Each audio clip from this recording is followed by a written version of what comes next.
नमस्कार दोस्तों, मेरा चैनल कथा भक्ति सागर में आप लोग का स्वागत है।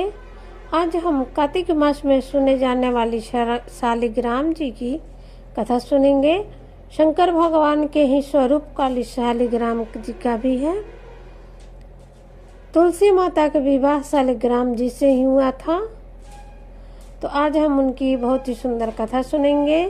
एक गांव में एक बुढ़िया माई रहती थी। बुढ़िया माई अकेले रहती थी। वो प्रतिदिन नियम से शालिग्राम जी की सेवा करती थी। उनको स्नान करा के पूजा पाठ करा के भोग लगाती थी। जब कार्तिक का महीना शुरू हुआ तो बुढ़िया माई सोचने लगी कि मैं भी जाऊंगी गंगा स्नान को, क्योंकि गांव वाले बहुत लोग जा रहे थे। लेकिन उनको एक चिंता सता रही थी कि मेरे जो शालिग्राम जी हैं उनकी सेवा कौन करेगा। फिर बुढ़िया माई अपने बगल में पड़ोसन के पास गई। उनकी पड़ोसन बहुत सारे गाय भैंस रखी थी। उसको टाइम नहीं मिलता था, वो कोई पूजा पाठ नहीं करती थी। तो उन्होंने बुढ़िया माई ने कहा कि सुनो, मैं गंगा स्नान करने जाना चाहती हूँ, क्या तुम एक महीने के लिए मेरे शालिग्राम जी को रख लोगी, उनकी सेवा कर दोगी। तब उस पड़ोसन ने सोचा कि इसी बहाने मैं भी थोड़ा पूजा पाठ कर लूँगी। लेकिन उन्होंने बुढ़िया माई से कहा कि मुझे तो कुछ पूजा पाठ का ज्ञान नहीं, मैं कैसे इनकी सेवा करूँगी। तब बुढ़िया माई ने कहा कि जब तुम स्नान करने जाना तो एक लोटा जल लेके आना और उधर से फूल तोड़ लेना, तुलसी जी के पत्ते तोड़ के लेके आना। और आने के बाद घर में शालिग्राम जी को स्नान करा के उनको चंदन का टीका लगा के और फूल और तुलसी जी का चढ़ा देना, पूजा कर देना। गाय जब दूध को दूहना गाय का तो उसको गर्म करके भोग लगा देना। उसके बाद जो भी खाना बनाना उसको भोग लगा देना। उसके बाद तू अपना खा लेना। पड़ोसन ने कहा कि ठीक है, मैं कर लूँगी। बुढ़िया माई चली गई। दूसरे दिन अपना पड़ोसन उठी। उठने के बाद अपना नहा धोआ के अपना गई जब नहाने तो उधर से एक लोटा जल लाई, फूल तोड़ लाई, तुलसी जी का पत्ता तोड़ लाई और घर आई। घर आने के बाद शालिग्राम जी को नहला धुला के उनको तुलसी चढ़ाया, चंदन का टीका लगाया, तुलसी चढ़ाया, फूल चढ़ाया।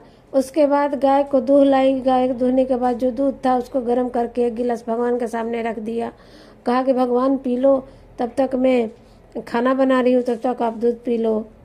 वो खाना बनाने में लग गई। भगवान तो क्या इधर पीते थोड़े हैं। भगवान बार बार आके देख रही थी, सोच रही थी भगवान तो मेरा दूध पी ही नहीं रहे हैं। खाना बन गया। उसने सोचा शायद भगवान सिर्फ दूध न पिए, खाना का भी उसने भोग लगा दिया। कहा कि भगवान पहले खाना खा लो फिर दूध पी लो। वैसे ही तकते तकते उसको शाम हो गया। भगवान न खाना खाए न दूध पिए। अब वो भी भूखे प्यासी बैठी थी। वो सोच रही थी जब भगवान खा लेंगे, भोग लगा लेंगे, तब मैं खाना खाऊंगी। ऐसे ही शाम हो गया। तब भगवान ने सोचा कि ये तो ऐसे ही मर जाएगी भूखे प्यासी, मेरा इंतजार कर रही है कि मैं खाऊंगी तभी ये खाएगी। भगवान ने एक बच्चे का रूप धरा, छोटा बालक का। पीला पीतम्बरी पहना, सिर पे मोर का मुकुट लगाया और बांसुरी लेके आ गए भगवान उसके घर। एक डंडा लेके आके बोले, मैया मुझे बड़ी जोर से भूख लगी है। आके बैठ गए पिढ़िया पर। बोले कि मैया मुझे बहुत जोर से भूख लगी, मुझे खाना दे दो, दूध दे दो, भोग लगा है जो है। मैया ने उसको खाना खिला दिया, दूध पिला दिया। फिर वो जाके अपना उसी शालिग्राम जी में घुस गए। ऐसे ही 2-3 दिन हुआ। उसके बाद भगवान ने कहा कि मैया मैं दिन भर बैठे बैठे बोर हो जाता हूँ, थक जाता हूँ, मैं तुम्हारी गैया को ले जाता हूँ जंगल में चरा के लाने। तब पड़ोसन ने कहा कि नहीं, बुढ़िया माई आएंगी तो क्या कहेंगी कि मैं उनके भगवान जी से काम करा रही थी, आप मत ले जाओ। लेकिन वो नहीं माने और लेके चले गए। प्रतिदिन का वही नियम था उनका। डेली उसको पड़ोसन नहला धोला देती, भोग लगा देती, खिला पिला देती। वो अपना बांसुरी लेके पीला पीतम्बरी पहन के चल जाते, अपना गैया को लेकर चराने। दिन भर उधर रहते, शाम को लेके आते। उसके बाद शालिग्राम जी में घुस के बैठ जाते। ऐसे ही 1 महीना बीत गया। 1 महीने बीतने के बाद बुढ़िया माई आई। तो सबसे पहले पड़ोसन के घर गई। बोली कि मैं अब आ गई हूँ गंगा स्नान करके, आप मुझे मेरा शालिग्राम जी लौटा दो। पड़ोसन ने कहा कि बुढ़िया माई, आपके शालिग्राम जी तो मेरी गैया को चराने गए हैं, शाम को आएंगे तो मैं आपको लौटा दूंगी। बुढ़िया माई बोली, अरे ये कैसे होगा, मेरे शालिग्राम जी गैया चराने कैसे जाएंगे। उसने झगड़ा करने लगी पड़ोसन से बुढ़िया माई। कुछ लोग और इकट्ठे हो गए। तब सबसे यही बात पड़ोसन ने कहा कि जब मेरी गैया को शालिग्राम जी लेके गए हैं, आएंगे तो मैं आपको लौटा दूंगी।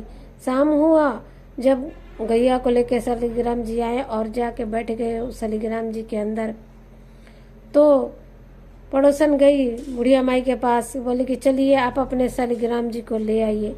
जब माँ आई तो देखा कि सच में वहाँ पर शालिग्राम जी रखा हुआ था। उसने कहा, तू तो झूठ बोल रही थी, तुझे देने का मन नहीं था, यहीं तो ये बैठे, यहीं तो रखा है, तू दे नहीं रही थी। तब पड़ोसन ने कहा कि नहीं माँ जी, ऐसा बात नहीं है, मेरे गैया को ले गए थे। तो ये गैया कैसे लेके जा सकते हैं। तब उसने कहा कि नहीं, ये प्रतिदिन आते थे, मैं इनको नहला धुला के भोग लगाती थी, खिला पिला के ये गाय लेके चले जाते थे। बुढ़िया विश्वास नहीं कर रही थी, बूढ़ी माई जो थी। तब पड़ोसन ने कहा कि हे भगवान, आप जिस रूप में मुझे दर्शन दिए उस रूप में इन सबको दर्शन दीजिए, नहीं तो ये लोग मुझे झूठा समझेंगे, गलत समझेंगे। भगवान ने उसके सच्चे श्रद्धा के आगे अपना वो बाल रूप धर के आ गए। अब बुढ़िया माई और गांव वालों की आंख देख के आश्चर्य से फटी के फटी रह गई। फिर उस रूप में सबका दर्शन हो गया और बुढ़िया माई उस पड़ोसन के पैर में गिर गई और भगवान के पैर में गिर गई कि भगवान, आज इतने दिन तक मैंने आपका सेवा किया, लेकिन आपने मुझे कभी दर्शन नहीं दिया, और इसको मैंने 1 महीना देख के गए तो आप इसको सर दर्शन दिए। तो भगवान ने कहा कि ये निस्वार्थ हो के एकदम सच्चे मन से, भोलेपन से इसने मुझे भोग लगाया, पूजा किया, सब कुछ किया, इसलिए मैंने इसको दर्शन दिया। तो उसके दर्शन से सब लोग धन्य हो गए। तो जिस तरह से शालिग्राम जी ने, भगवान जी ने सभी भक्तों को दर्शन दिया, बुढ़िया माई को दर्शन दिया, पड़ोसन को दर्शन दिया, वैसे ही सबको दर्शन दे और सबके घर में धन्य धान से घर भर जाए। जय हो शालिग्राम जी की, जय हो भोले शंकर की।